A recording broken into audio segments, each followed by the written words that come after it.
You're listening to the Orchestra Teacher Podcast.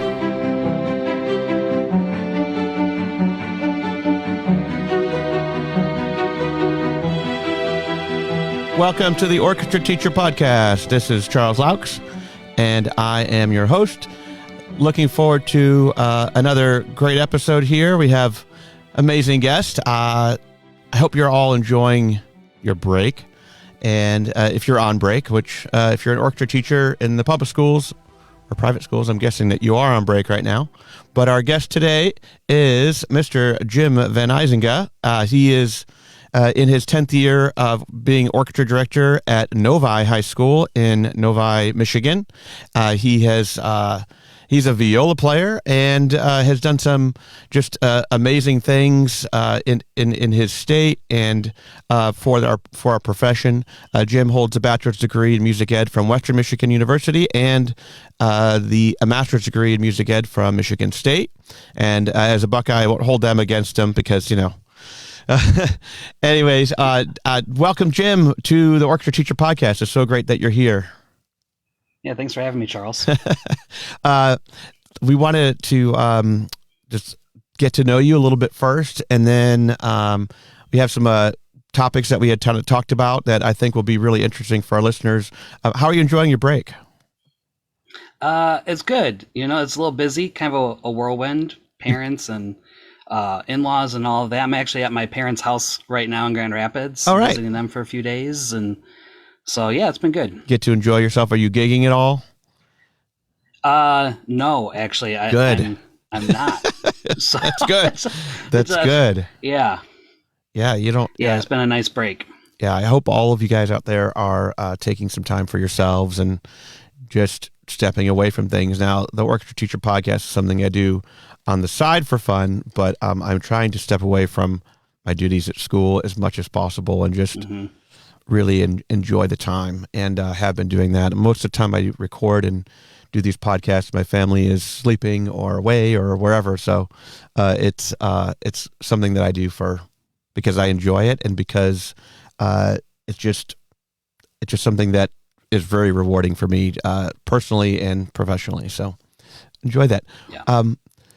Tell us about how it's going for you and a little bit. Well, first tell us a little bit about your background and I just mentioned where you went to school and where you were now, but tell us a little bit about yourself.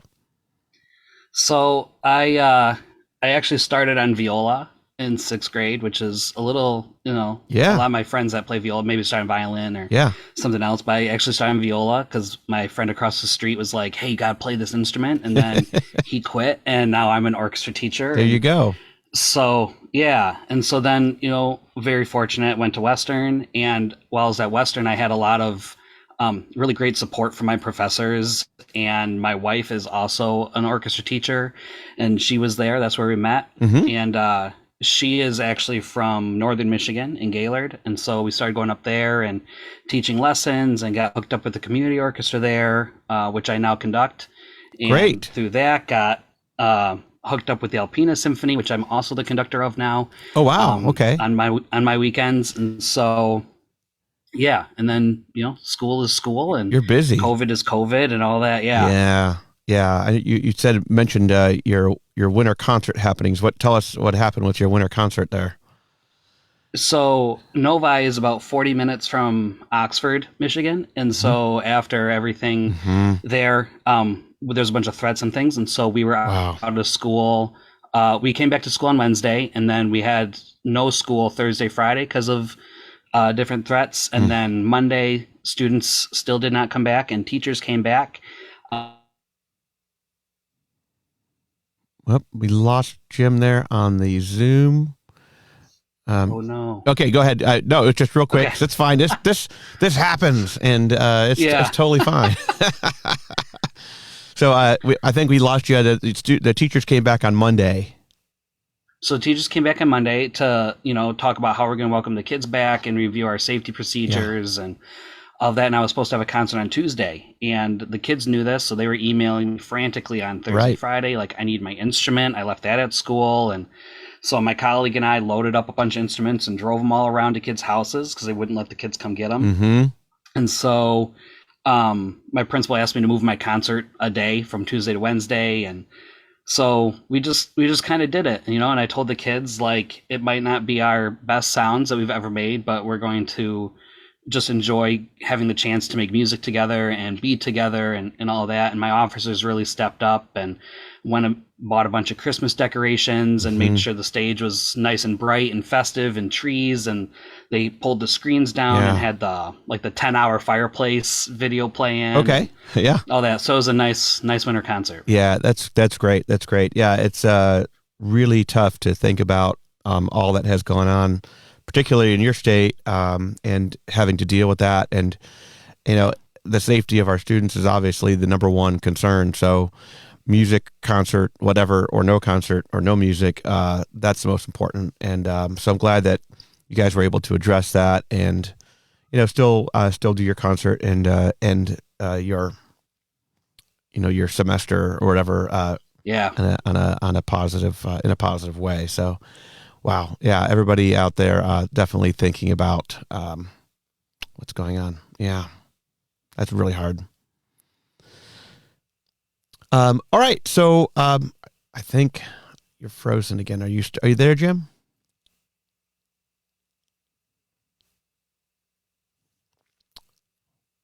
We lost you. We had good connection, in our pre-meeting here. Well, I'm here by myself. Hopefully, we'll see if Jim will come back alive for us. While I'm thinking about it, I just want to thank all of you out there, people who are supporting the podcast and my YouTube channel. Jim is gone, so hopefully he'll dial back in. The podcast, the YouTube channel, I did come across the other day that the YouTube channel has reached 2,000 subscribers, which is just kind of quite amazing, considering it's just a bunch of orchestra videos and string videos. But very appreciative of everybody that has been supportive and just entering. There's Jim. He's back. Let's see. There comes his audio. Yeah, I'm going to move to a different part of the house here. Maybe the Wi-Fi will be better there. It's hard when you're away, and it's not your Wi-Fi and it's not your setup. I get that. So everybody, thanks for being flexible. This is the great thing about live podcast, is that, anything can happen. Yes. All right. So, so now let's get into just a little bit about everything else. Should say, Sure. You had talked about, kind of your philosophy of teaching the instrument and not just the music. Tell us a little bit about your thoughts on that and how, what you're doing. So that comes from when I was in school. I didn't take private lessons. I have a lot of siblings and things like that. So, and private lessons are expensive. So Yeah. I just had what I learned in school and then took about 5 or 6 months my senior year getting ready for music school auditions. And then when I got to Western, my first month was playing just open D string. Open D, open D, open D. And then finally my teacher goes, okay, open G string.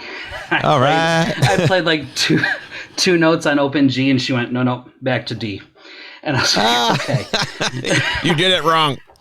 Yeah. And so I thought to myself, like, when I'm in the classroom, like and I had great teachers, do not get me wrong, but I thought to myself, like, I am going to make sure that my kids play with good tone. And like all of these things that I'm learning here in my lessons, like those are the things that I need to tell my kids, because if they're not taking private lessons, I'm their private lesson teacher. Right. And so like they need that information just as much as I needed it.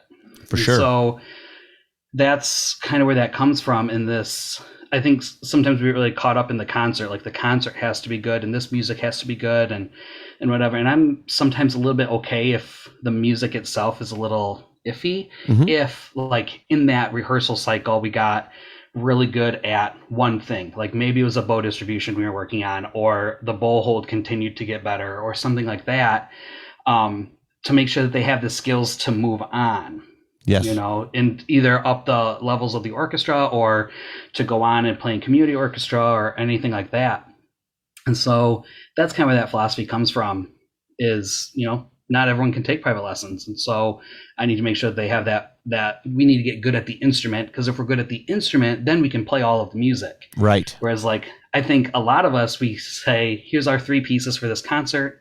We get really good at those 3 pieces. And then we give the kids a new piece of music, and it's like they've never seen an eighth note before in their life. And we go, okay, yep. Yeah. Remember, that's how eighth notes go, or 16ths or whatever it is. And so that skill transference between pieces is really, I think, what I'm after in my teaching. That's awesome. Yes, absolutely. I don't know if this has happened to you, but I've received transfer students from wherever, and we pull out a piece and like, oh, we played that piece, and then they can't really play it, and they can't really play any other piece except for that particular piece. So that's very frustrating, and I'm so glad that you brought that up, because it's definitely I think something that we have to definitely focus on all the time is what is our goal as educators? Is it to teach these pieces, or is it to prepare them to be musicians and be able to take a piece and do something with it,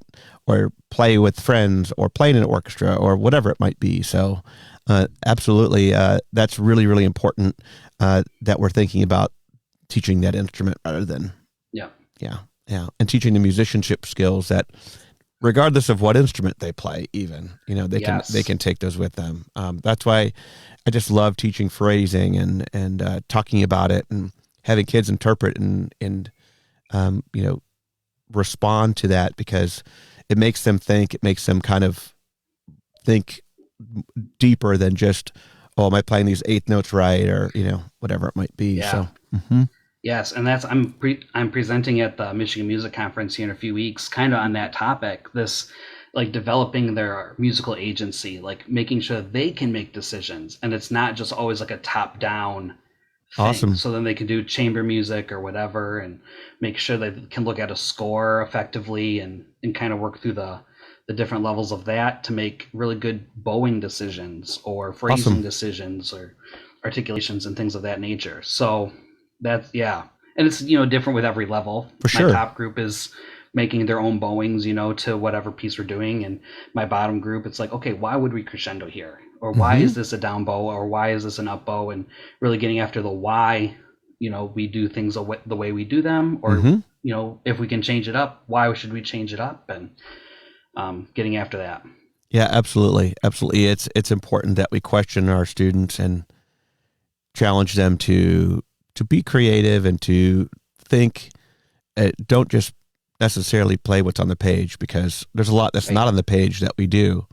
And there's a lot that's on the page that can be interpreted multiple ways. So we were working on the Christmas Concerto by Corelli before break, and we're going to be taking that to our large group performance evaluation festival, contest, whatever you call it, wherever you are. And there's so much in that piece that can be interpreted, different ways. The tempi, the articulations, vibrato use. You're talking about vibrato use and the lack thereof, and leaving it out, or minimizing it. We're talking about trills, and how many trills are you really going to do? Well, I just do as many as I can fit in. Well, no, let's see, how many are you really doing, and can we line those up? Can we all do 3 trills or 2 trills on this particular note? And for me, that was really fun work with my most advanced students that they didn't really think about. There's well, I can play all these. They can play all the notes. I mean, when they sight read it, they sight read almost all the notes perfectly, of course, because the notes aren't that hard. But we talked about what made that piece unique and what made that piece fun, which was trying to emulate the Baroque sound, and doing all those really fine details, and being artists, so that was very cool. That was very cool. Yeah. No. And then, go ahead. Oh, I was just saying, along those lines, we're doing Ruslan and Ludmilla Overture, and most of my top kids have played it, in youth orchestra or whatever. And so they kind of go, well, this is the way that we did it then, and so this is kind of the way it goes. And then it's looking at the score and being well, the winds have a slur here, so why are we breaking our slur? And wouldn't that create a difference in the sound? And maybe that slur is really important or not. And Drew hate it some days because like Of we course. talk about this one measure the whole hour and all the different possibilities, Yeah. and they're like, just tell us how to play it. And I'm like, no, we need to really know that if we are going to play it this way, that we have made that decision and we can stand by that Yes. decision. Right? Yes. That's fantastic. That's fantastic. Tell us about your full orchestra. So my full orchestra, I'm very fortunate that I teach in Michigan, one of the bigger high schools. We have about 2,100 kids. Great. And that has allowed me to have 4 orchestras at the high school, 4 classes of about 45 each.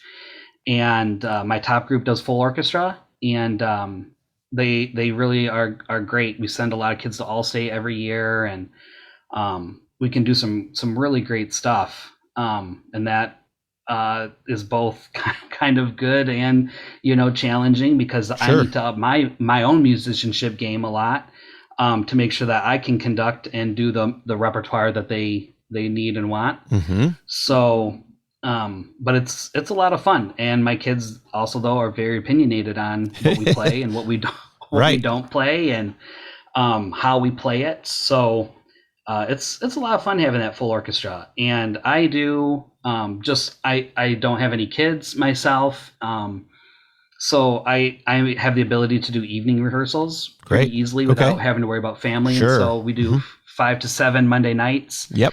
And so I get 2 hours with them every week. I get the top kids from the band, and no one from the band is forced to do it. Right. It's all who wants to do it, and which means I get not always some of the top kids, but I get the kids that are going to work really hard. Right. The kids that want to be there. Yes. And That's so the we most have a important. kid right now that he's a freshman. He just switched from trumpet to French horn, and he's kind of in our middle band. And so he's right on it. Yep, I'll be in full orchestra, and he's playing, New World Symphony already, and like he's really getting after it. So That's good. Yeah. So it's really awesome to have that that kind of. Oops, lost you again. Lost Jim. It's unfortunate we're having some technical difficulties here. So I was going to ask him about his students and how he's able to keep them in there. But obviously, he's kind of told us it's kind of on a volunteer system, not required, and those are the kids that want to be there. In my situation for full orchestra, we have. We meet once per week during class, and our band director is and has been with our previous band director and our current band director has been just amazing at giving up their time during the school day, 1 day a week, in order to provide that experience for the students. And I've done it both ways, where it's the whole wind ensemble, which is kind of a lot of students in full orchestra. And the cool thing about that is the students can play at a comfortable level. They don't have to play like an orchestra player. A lot more students get the experience to play in the full orchestra. But I guess the problems come with balance sometimes. And what do you do with all your saxophones? So we've had to come up with some interesting solutions for that. This year we are taking a different approach with our new band director, and we're just having the top students play for the most part. And so for us, that has worked pretty well. I see that Jim is returning. He's shaking his head. Sorry. No, it's totally fine, Jim. I just went off talking about my situation for full orchestra, and I was just saying that for a while there we did. We had the whole wind ensemble play, and we had some issues with balance, but it gave a lot more students the opportunity. And we actually meet during the school day once per week, once marching band is over, which is less time than you have.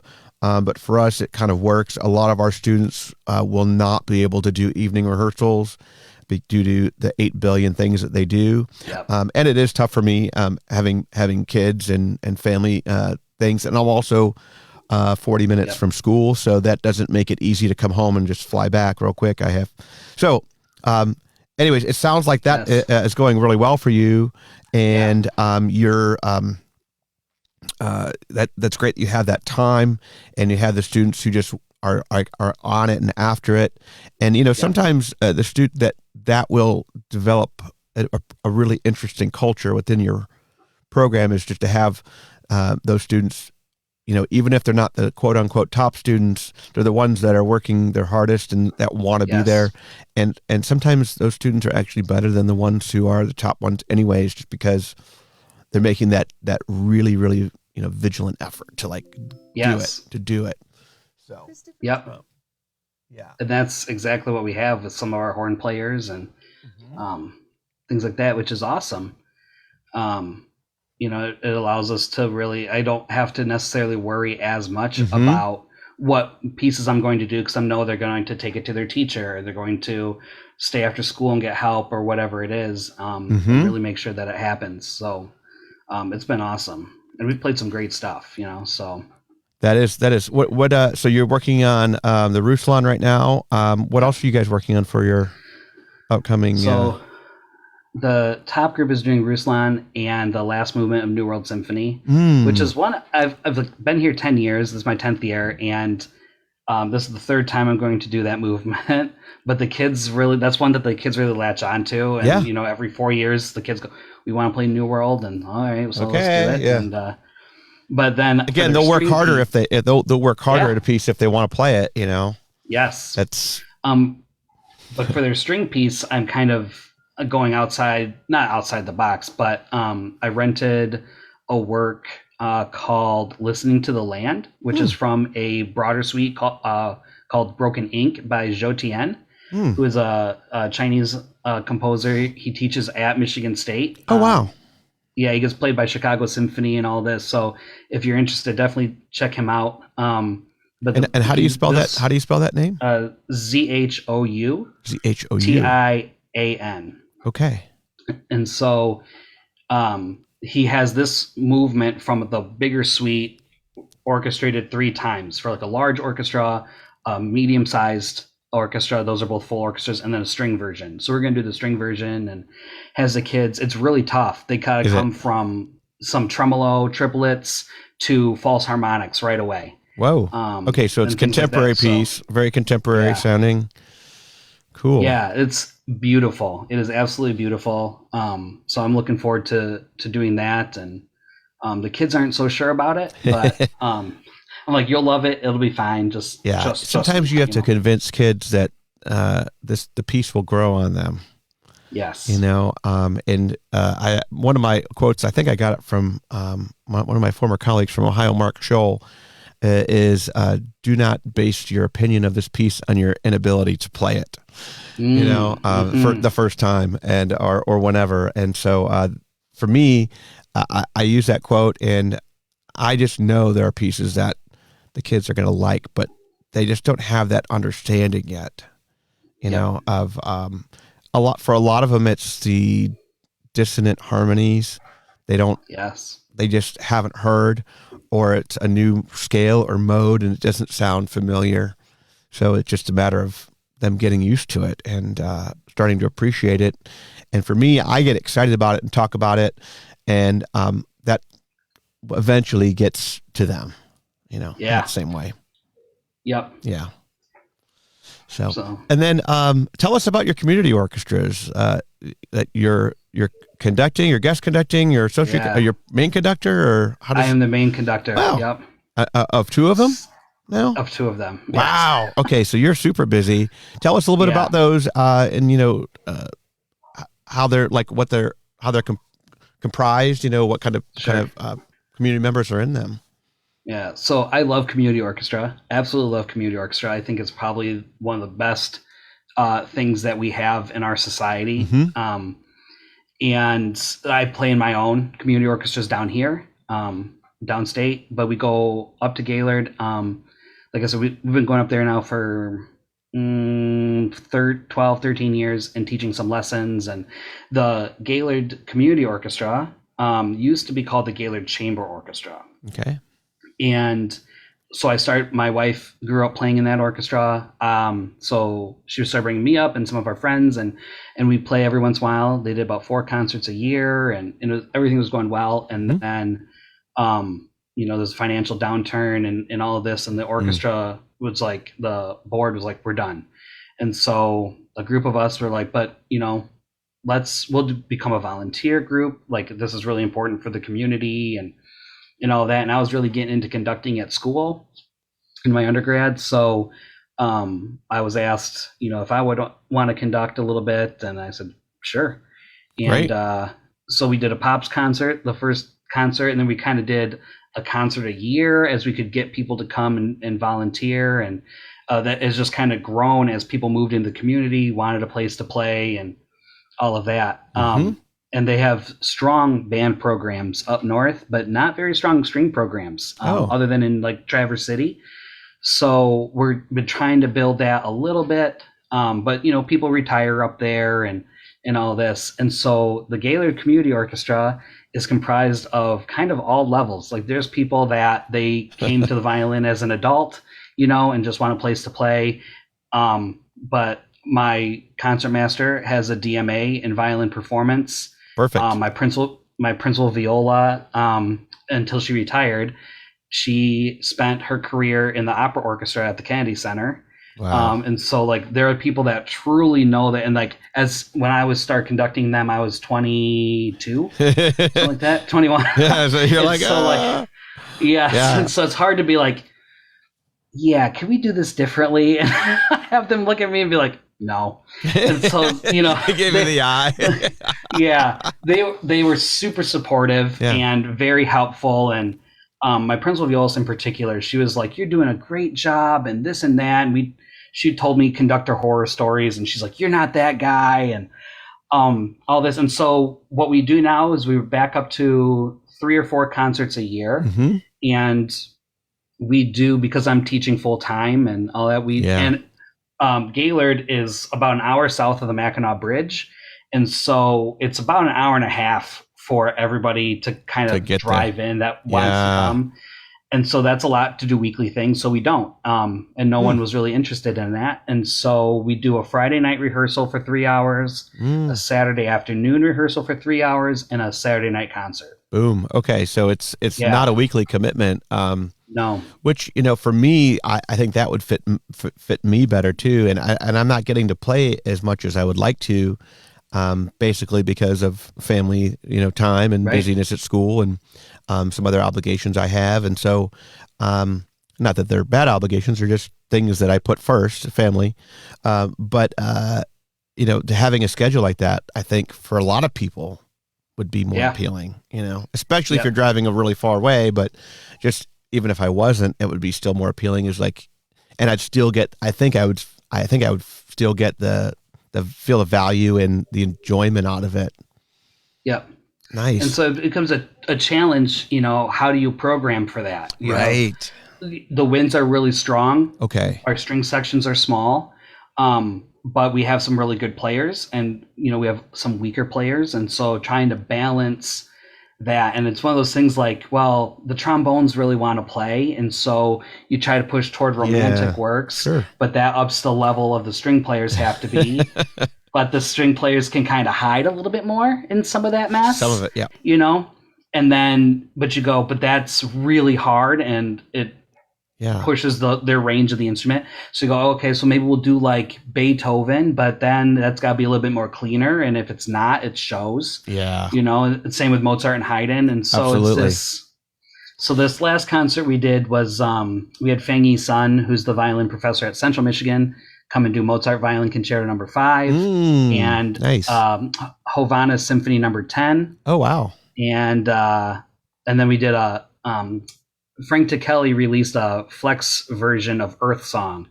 Oh. And so we did that, kind of make it like a full orchestra version of that. So that sounds cool. It was a nice concert.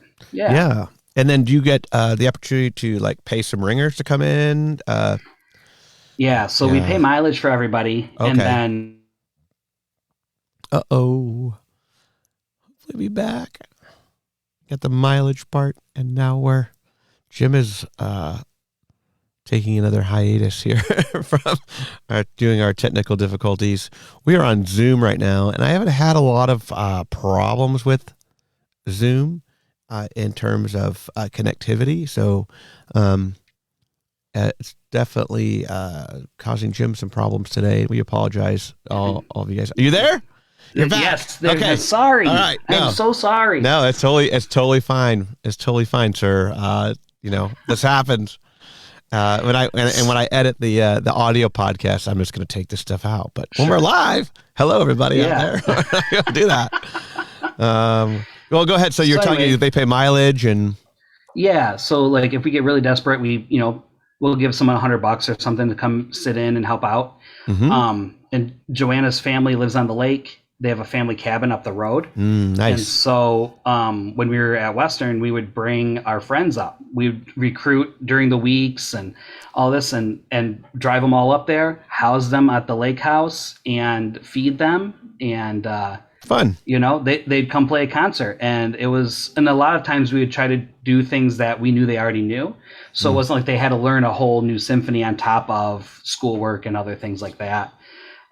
So yeah, that's been really helpful, but now we're out of Western. And so some of my students have gone and we've maintained a connection with some of the universities to get some kids up and some other people, but good experience for them. That's how we do it. Yeah. Yes. Yeah. And that's kind of how we marketed it to them. Like, go play in community orchestra because, at Western we did, probably 5 or 6 concerts a year. Nice. And, but there's other pieces that you need to learn and do and have, more professional experience in some ways, right? Like you don't get 4 weeks of rehearsal all of the time.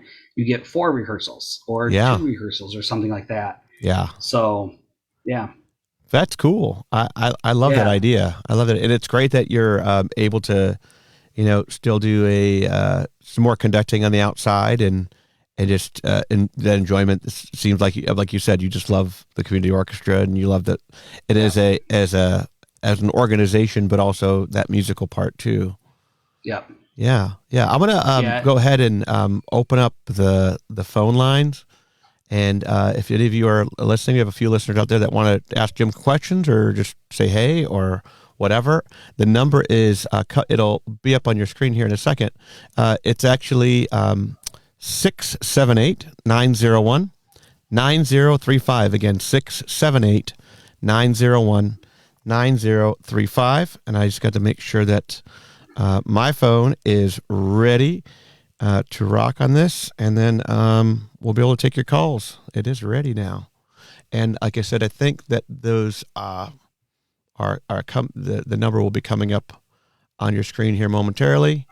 But again, 678-901-9035. We'll let that go. We'll continue our conversation, Jim. The other thing, you're also prepping a session on developing student musical agency. Yeah. What is that? So tell us about that. Giving the kids an opportunity to make their own musical decisions. We just, a lot of times youth orchestras work this way. Orchestras in general work this way, where you sit down in rehearsal and the conductor says, this is how we're going to play this piece this time. And so I left Western, again, not having private lessons before I got there. Wow. I left Western, not knowing how to do my own fingerings necessarily, not really sure how to choose my own bowings. There was things that felt right or felt good. Or I talked to my teacher a little bit, but, it's still, then I was looking at a piece that, I just want to learn this piece for me. Then I go, where do I even start with the fingerings and where do I start with the bowings and the musical ideas and all of that. And so I want to give the kids an opportunity to learn how to make those musical choices for themselves. Cool. So that they can go out, they can do chamber music, they can participate in community orchestra or whatever, and have knowledge on this. Because there's one orchestra I played in for a while where I was constantly fighting with them about the bowings because, they wanted every crescendo on an up bow. And if that meant doing 30 bars of 16th notes backwards, that's what we did. Oh, wow. Yeah. And so it was constantly like, well, no, guys, we can just throw an extra slur in or a double up or something else somewhere to make this happen. We don't need to do this whole passage backwards. Or right. The Toreadors, do you do 2 bows a bar or 1 bow a bar, and all of this. And we have some great resources out there now. Sure. Like the New York Philharmonic archives, we can see what their bowings were, whenever they did that piece with whatever conductor. That's amazing, that resource. Yes, it is. Yeah, and I use it all the time. Oh, great. With my full orchestras. So, And so, like, for example, the New World Symphony that we're doing, like, we'll start with those bowings maybe, because that's just, doing 15 minutes worth of music in the bowings is a challenge. That takes a long time. Mm-hmm. And so we'll start with that and we'll go, oh, maybe this one doesn't work for us. Or why do you think they chose that bowing? Cool. Like, what did that accomplish? What did that achieve? Well, let's try it without that bowing. Let's try it all separates instead of with the double ups and double downs or whatever. And so yeah, and it's I got this. I went to the University of Kansas City, Missouri, conducting symposium last summer, which was done virtually with Professor Kevin No. Oh yeah, who used to be at Michigan State. Oh right? okay, and I didn't realize he had moved. Okay. Yep. And so he went to UMKC, and so I went, and he is just so phenomenal.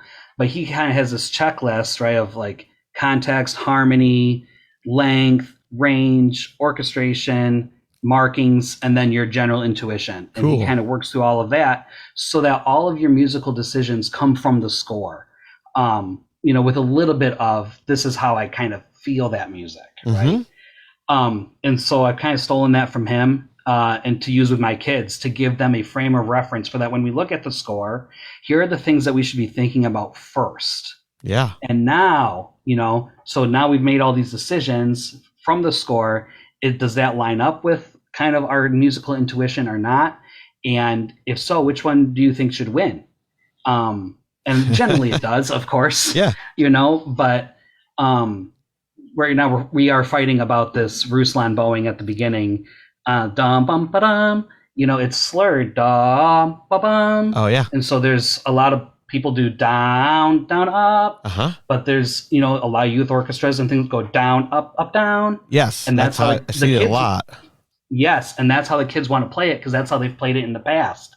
But I said, but the flutes are slurred. Yeah. And then later on, you need to do the double downs in the piamoso at the end. And, so how do those two things jive? Yeah. And just really looking at the complete picture instead of just their part. This works for me, really understanding that they're part of a bigger puzzle so that when we make decisions about bowings, about phrasing, about whatever, it influences everybody. That's awesome. And how do we do that? I love it. That's a great topic. And just again, giving the kids more than just direct instruction, you're influencing their futures right. As musicians, if you will, Yeah. That's wonderful. Yeah.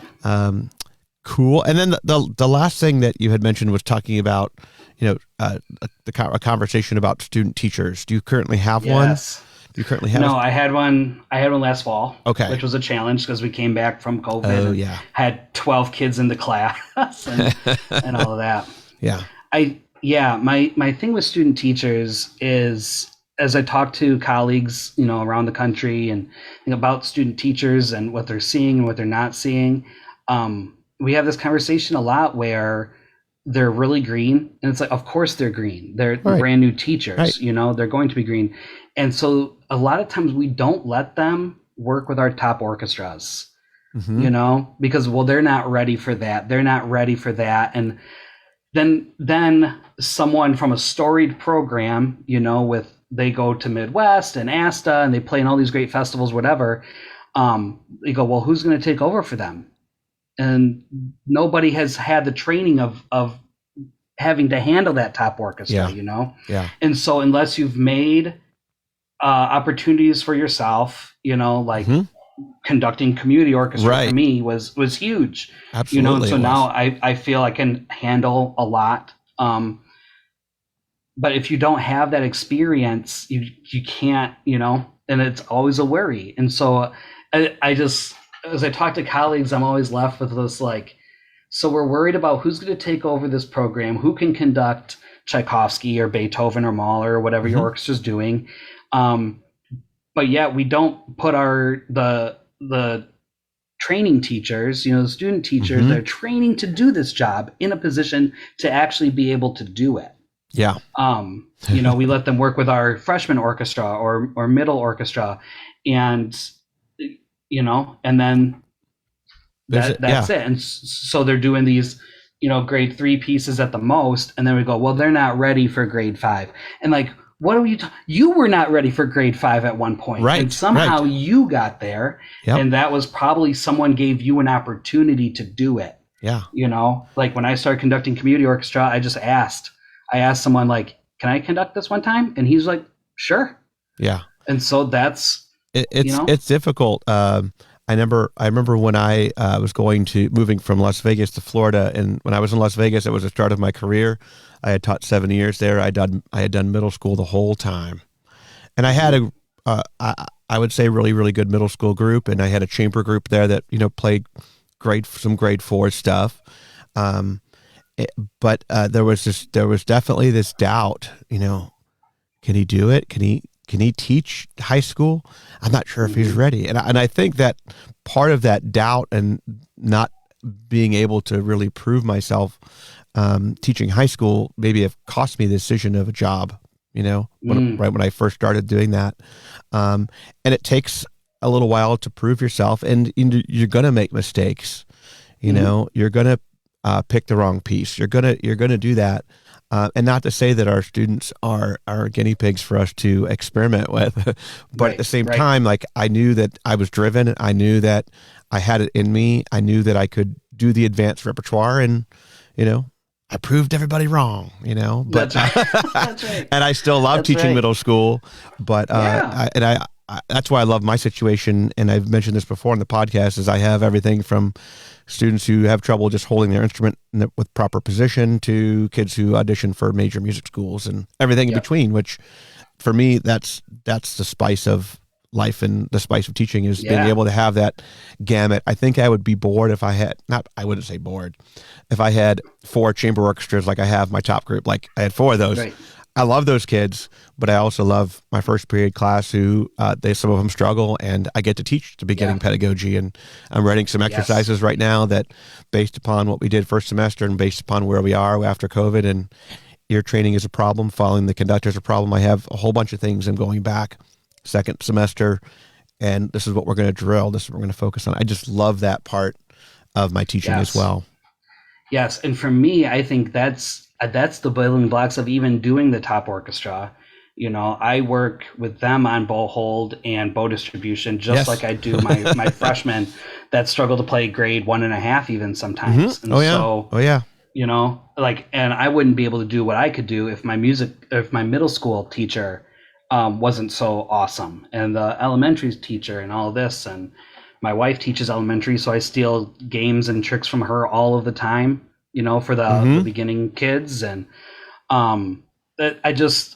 that's, I think, part of it too, is we go, well, they're not ready to do whatever, Tchaikovsky, but they can teach a really great warm up, because what my top kids can do in terms of bow distribution and what I'm nitpicking them on, is vastly different from what I'm doing by freshmen working on the same skill. They have to do it the same, I believe. Right. But like it's getting to, okay, wow, that was really great. Right. But what else could be, like, what could be even better than what they just did? Yes.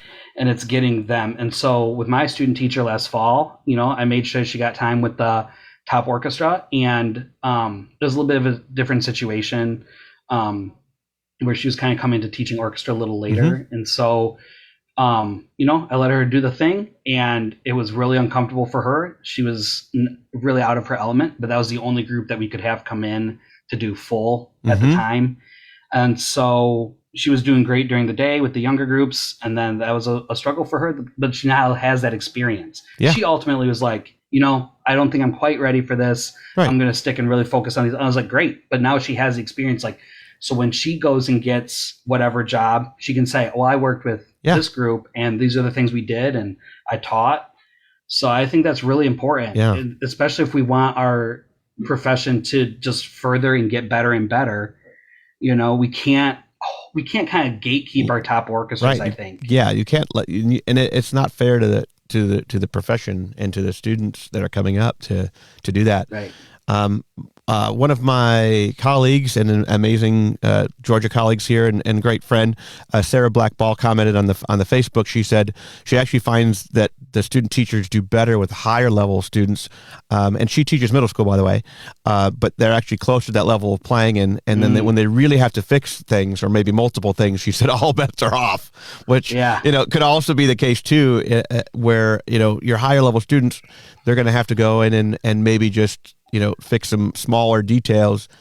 Sometimes it's easier, and there are a lot of teachers out there. Yes, I know in high school teachers that thrive really well with their top groups because honestly, sometimes it's easier to fix those higher levels. And when you're working with the problem children, if you want to call them, that have multiple technical problems, i.e., my younger students, sometimes that is more difficult. Like, how do we really get them to make a good sound? So I think it's a great point, Sarah. Thanks for pointing that out. Yes. And thanks for commenting. You're our first commenter on the Facebook. On the Facebook feed.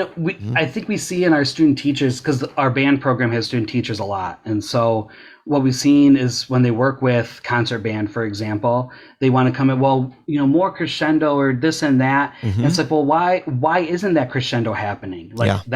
They don't know that technique yet. So, or whatever it is. So you have to teach them that technique to get them to do the musical thing that you want. Yeah. And for us, it's like you ask for crescendo, but they're using 2 inches of bow. Yeah. That's not going to happen. No. Yeah. So you have to address the technical side, to fix the musical side sometimes. Because I'll ask my students, I'll say, well, how do we get a crescendo here? They're like, play louder. I'm like, no. What do you really have to, what do you physically have to do? Yes. And then come up and that's when they're like, their mouths open up and they have no idea. It's like, okay, what are ways that we can get a crescendo? What do we have to do?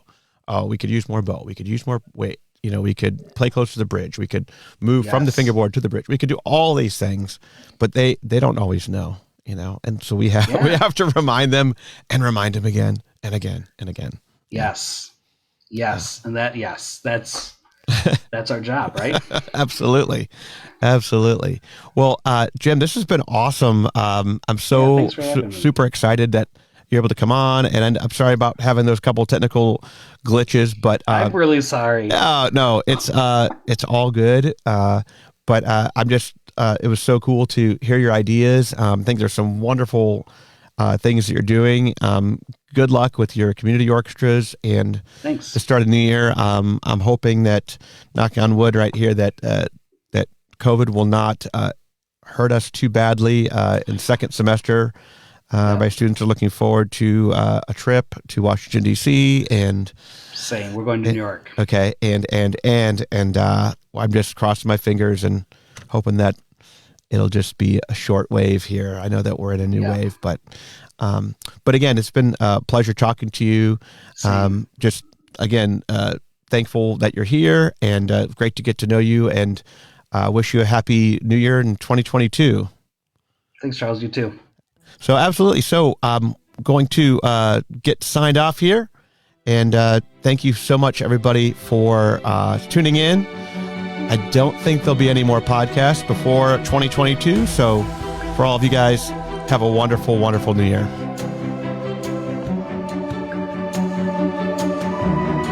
Thank you for listening. For additional resources and more information, please visit the Orchestra Teacher website at www.orchestrateacher.net.